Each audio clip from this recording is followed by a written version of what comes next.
Today, I want to talk about personal responsibility and the journey of healing.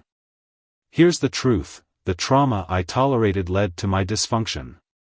The work to undo the dysfunction learned from that trauma is solely mine to do.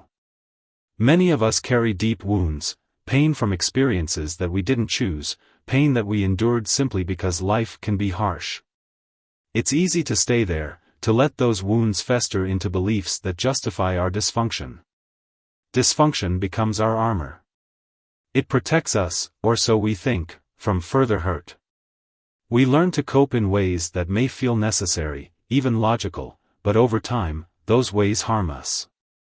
The ways we've adapted to survive can sabotage our growth, damage our relationships, and limit our potential. It's tempting to look outward, to point fingers, to say, "Look what life, or this person, or that situation did to me." And maybe that's true. But there comes a point where the question isn't, "What happened to me?" but rather, "What am I going to do about it?" This shift is essential because no one else can undo the dysfunction we learned from our trauma. That work belongs solely to us. We created our responses, our defenses, our ways of coping, and only we have the power to dismantle them. So, what does that mean? It means embracing personal responsibility, which isn't about blame or shame. It's about understanding that no one else can undo the effects of our trauma for us. We're the ones who have to look within, acknowledge the dysfunction, and make the decision to heal. If we wait for the world to cater to our pain, to bend and adjust to our dysfunctions, we're setting ourselves up for disappointment. Why? Because the entire world is not indebted to us for what we endured. The world doesn't owe us a free pass or its cooperation to fix something it didn't cause. This is empowering when you really think about it. While trauma may not have been within our control, healing is. We have the power to rewrite our narrative, to make peace with our past, and to live in alignment with our true selves. But let's be honest, this isn't easy.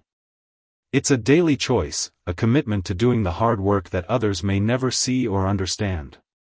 It's the decision to sit with discomfort, to examine our patterns, and to choose a new way forward even when it's painful. I'm not saying we have to do this alone. Support is crucial. But we need to enter the process with the mindset that this work is ours. When we take full ownership of our healing, we stop looking to others to fill in the gaps that only we can bridge. It's not about fixing ourselves because we're broken. It's about reclaiming our wholeness. Trauma doesn't define who we are at our core. Dysfunction may have been our coping strategy, but it's not our identity. So, let's take a moment to reflect. What would life look like if we began to dismantle the dysfunction we've held on to? If we stopped expecting the world to move around our pain and instead focused on moving through it?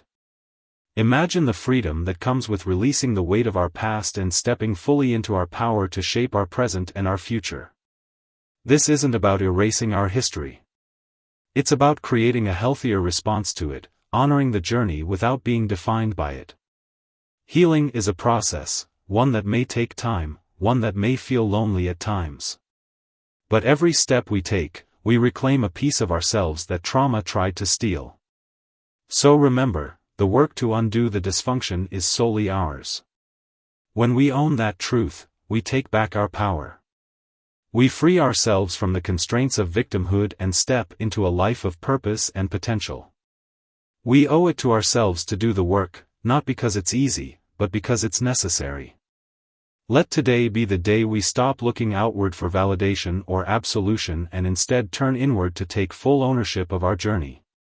We have the strength to face what we've endured, the courage to change what's within us, and the power to create a future free from the shadows of our past.